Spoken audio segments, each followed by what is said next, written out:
ঈদের দিন সকালবেলাতে 50 টাকা দিয়ে শুরু হয়ে গেল আমার আজকে ঈদের দিন। আর দেখা যাক কে কে ঈদ বোনাস দেয়। অনেকদিন পেজে ছোট একটা ব্লগ দেওয়া হয় না, তার জন্য ভাবলাম আজকে সকালে কি কি করেছি সেটা আজকে আপনাদের সাথে শেয়ার করব। হ্যালো বিউটিফুল পিপল, আসসালামু আলাইকুম। ঈদ মোবারক সবাইকে। পবিত্র ঈদ উল আজহার অনেক অনেক শুভেচ্ছা আপনাদের এবং অনেক অনেক দোয়া আপনাদের বাসার সবাইকে নিয়ে যেন খুব সুন্দরভাবে ঈদ উল আজহা পালন করতে পারেন, সেই দোয়া এবং শুভকামনায় থাকবে আপনাদের জন্য। তো ঘুম থেকে উঠে আমার দুইটা ছেলেকে রেডি করে দিলাম, মানে আমার বোনের ছেলে এবং আমার ছেলে। ওদের রেডি করার পর আমি বলেছি যে সালাম না করলে সালামি দিব না, তাই জন্য আমার ছেলে কোনো রকম আমাকে সালাম করলো, মানে কোনো রকম আর কি বলবো আপনাদেরকে।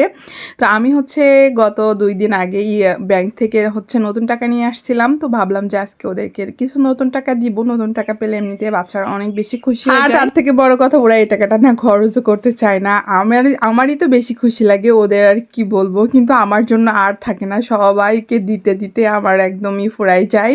তো আমার ছেলেকে দেওয়ার পরে আমি আরুষকে গুছিয়ে গাছিয়ে দিচ্ছিলাম। আরুষ আমাদের বাড়িতে ঈদ করে, ওর আমাদের বাড়িতে ঈদ করতে বা থাকতে তো এমনি ভালো লাগে, আর ঈদ আমাদের বাড়িতে করে। ওকে দিব ঈদের সালামি। আর সালাম করার কথা বললে দেখেন কত সুন্দর করে ও আমার সালামি করলো। ওকে মনে হচ্ছিল আমার কাছে যত টাকা আছে সব টাকাই দিয়ে দিই, কারণ এত সুন্দর করে আমাকে সালাম করলো।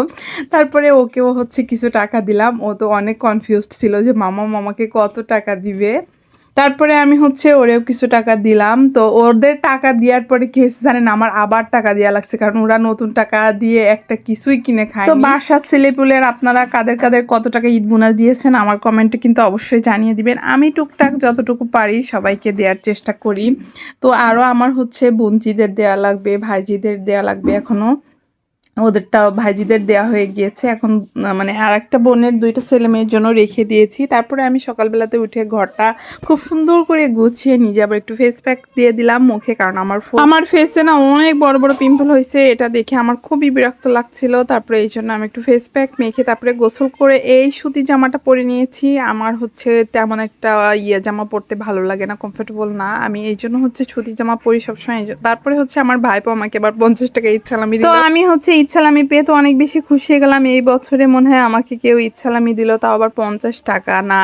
এছাড়াও আমি পেয়েছি, গত ঈদে পেয়েছিলাম 2টা ভাইয়ের কাছ থেকে বেশ কিছু টাকা, এবং আমাকে আমার একটা খুবই প্রিয় মানুষও দিয়েছিল বেশ কিছু টাকা। এই ঈদে তেমন একটা পাওয়া হয়নি। তারপরে এই যে আমরা আমাদের খাসিকে আজকে কোরবানি দিব, তো ওর জন্য না খুবই মন খারাপ লাগতেছিল, এবং ও মন খারাপ করে একদমই ছিল। ওর মন খারাপ দেখে আমাদের মন খারাপ লাগছিল। ও সবসময় এত বেশি ছটফট করে থাকে, কিন্তু আজকে এত বেশি শান্ত ছিল। ওর শান্ত মনটা দেখে না আমাদের মনটাও অনেক খারাপ হয়ে যাচ্ছে। আর মা বললো যে মন খারাপ করতে নেই, হাসি মুখে কোরবানি দিতে হয়। তো মন খারাপ তো করা যাবে না। তো যাই হোক, ওকে আমরা আজকে কোরবানি